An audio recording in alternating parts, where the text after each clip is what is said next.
Harka fuunee shamaa akkam jirtu kabajamoo dhaggeeffattootaaf daawwattoota keenya Keelloo Miidiyaa irraa odeeffannoon irra farkaa qabnu kunooti. Weellisaa Andu'aalem Gosaa du'a kaadhimaa isaa Qananii Addunyaan shakkamee mana murtiitti dhiyaate. Poolisiin weellisaa Andu'aalem Gosaa du'aadha warraa isaan shakkuun har'a mana murtii dhaddacha Araadaatti dhiyeessuu gabaafameera.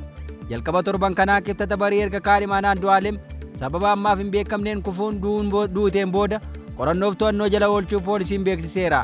Moodel akkasumas beeksisa garaa garaa dalaguun kan beekamtu Qananii Addunyaa umurii ishee waggaa 25tti du'uu seenaa dhalootaa ishee irratti ibsameera.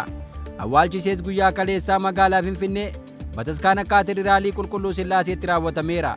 Dhaddacha irraa irratti poolisiin Qananiin akka lakkoofsa Itoophiyaa bila bultii tokko bara 2017 barii sa'aatii 10tti mana jireenyaa ishee gamoo 5ffaarraa kufuu dubbateera.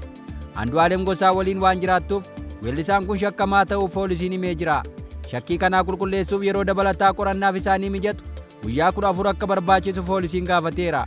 Abukaatoo Andu'aalem beellama kana mormuun gaddarra waan jiruuf ba'ee gadda isaa akka ibsatu yeroo manni murtii barbaadu immoo dhiyaachuu akka qabu gaafateera. Ta'us gaaffiin abukaatoo kufaa taasifamuun beellamni dabalataa Andu'aalem Gosaa irratti guyyaan 14 qabamuu miidiyaaleen ibsaniiru. Akkaatuma kanaanis beellamni itti aanu akka lakkoofsa Itoophiyaa bitootessa 17 bara 2017 ta'uu isaa caqafameera. Oduma wal fakkaatuun abbaan shamarree jalqaba torban kanaa magaalaa Finfinneetti duutee Qananii intala koo haqni akka argamuun barbaada jechuun dubbatanii. Abbaan haadha warraa Andu'aalem haqni intala isaanii akka ba'u gaafatanii jiru. Obbo Addunyaa Waaqoo intalli isaanii amala gaarii akka qabdu himuun du'a ishee kanaan baay'ee miidhamuu dubbatan. Namni intala jaalatan dhaban kun waan biraa waan barbaannu hin qabnu poolisiin akka baasu qofaa barbaannaa jechuun dubbataniiru. Maatii kana miirri isaanii haalaan jeeqamuun gadda ulfaataa keessa jiraachuu fuula isaanii irraa hubatama. Sagalee baay'ee laafeen haqa intala koo naa barbaadaa utuu jedhanii kaleessa viidiyoo waraabame marsaa miidiyaa hawaasaan qoodamaa tureera. Oduu keenya itti aanuun pirezidaantiin bulchiinsa yeroo Tigraay obbo Geetaachoo Raddaa muummicha ministeeraa waliin mari'achuuf Finfinnee seenuu himan. Atakaaroon siyaasaa Tigraay torban kana keessa akka malee waan hammaateef aangoorraa wal buusuu fi diinummaatiin wal himachuun akkasumas fonqolcha walirratti gaggeessuun raawwatamaa jira. Haala kana ilaalchisee muummichi ministeeraa Dr. Abiyyi Ahimad fi dippiloomaatota dhimmi ilaallatu waliin mari'achuuf Finfinnee akka jiran obbo Geetaachoon himaniiru.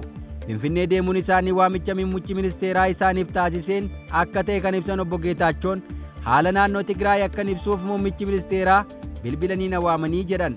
Obbo Geetaachoo Raddaa haalli amma Tigraay keessa jiru tumsa mootummaa gaafachuuf gaadha jechuudhaan mootummaan federaalaa akka keessa seenu gaafataniiru.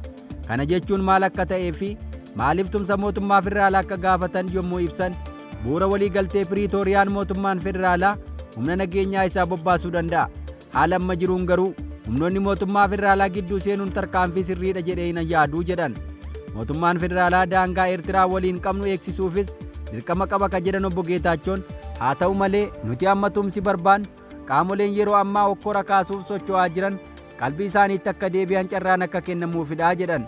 Ministeera muummee waliin erga mari'annee booda waan ta'u kan ilaallu ta'aa jedhu. Rakkoo amma naannichi keessa seene kan uume garee TPLF Dr. Dabratsiyooniin hoogganamu akka ta'e kan himan obbo Geetaachoon gareen kun Tigraay badiisa marsaa biraatti oofaa jira jechuun himataniiru. Namoonni Tigraay biyya jedhanii yaadan baay'een akka jiran nan beeka. Anis yeroo natti hoo akkasittan yaada ka jedhan pirezidaantichi hawwuun rakkoon qabu ta'uu qaba yoo ta'e Tigraay akka biyya taatuuf nan qabsaa'aa jedhanii amma garuu Tigraay qaama Itoophiyaa akka taate beekamuu akka qabu dubbatan.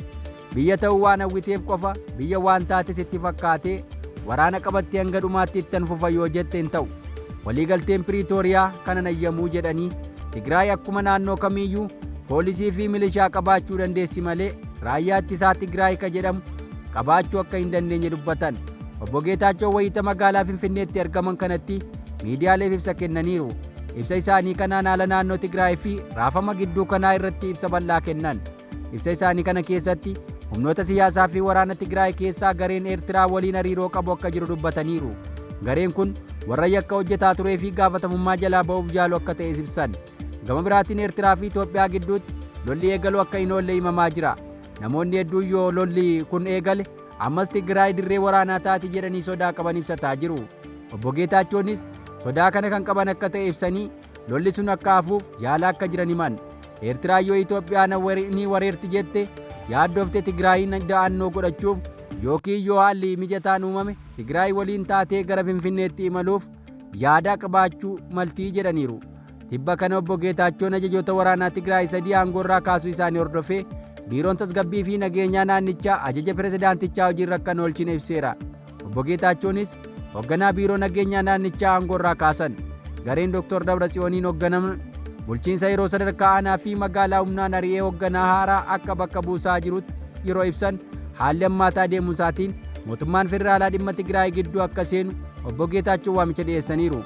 Gareen Dabratsiyooniin hoogganamu waamicha obbo Geetaachoo kana gantummaa biyyaalessaati jechuudhaan balaaleffateera. Haalli naannichaa yeroo ammaa kana walxaxaa ta'uu isaas ibsamee jira. Oduu keenya itti aanuun imbaasiiwwan biyyoota garaa garaa muddamni kaaba Itoophiyaatti dabalaa dhufe akka tasgabbaa'u waamicha dhiyeessan. Magaalaa Finfinneetti kan argaman imbaasiiwwan biyyoota adda addaa jeequmsi kaaba Itoophiyaatti uumamaa jiru akka tasgabbaa'uuf ibsa waloo baasaniin waamicha taasisanii jiru. Ameerikaa, UK fi gamtaan Awurooppaa dabalatee imbaasiiwwan biyyoota 25 ibsa waloo har'a bitootessa 13 bara 2025 kennaniin haalawwan kaaba Itoophiyaatti deemaa jiran hordofaa jiraachuu ibsanii qaamonni hundi walii galtee nagaa Piriitooriyaa akka kabajaniif waamicha taasisan. Waraanni Sadaasa bara 2022 walii galtee Piriitooriyaatiin dhaabbate akka hin deebineef deeggarsa guutuu akka taasisanis ibsanii jiru. Paartileen hundi walii galtee Piriitooriyaa kabajuun muddama jiru tasgabbeessanii akka mari'atan imbaasiiwwan kunneen dhaamaniiru. Qaamoleen hundi akka waliin mari'ataniifis deeggarsa taasisuuf qophii ta'uu ibsan. Pirezidaantii bulchiinsa yeroo Tigraay obbo Geetaachoo Raddaa haala naannoo Tigraay ilaalchisee dippiloomaatota biyyoota adda addaa waliin mari'achuu isaanis beeksisanii turan. Ibsi imbaasiiwwan kanaas marii obbo Geetaachoo kanaa booda akka dhaga'ame himameera. Egaa dhaggeeffattoota keenyaa odeeffannoon irra of harkaa qabnu kanan gammaa dhaggeeffattan ture qophii keelloo hafe waliin turtii gaarii.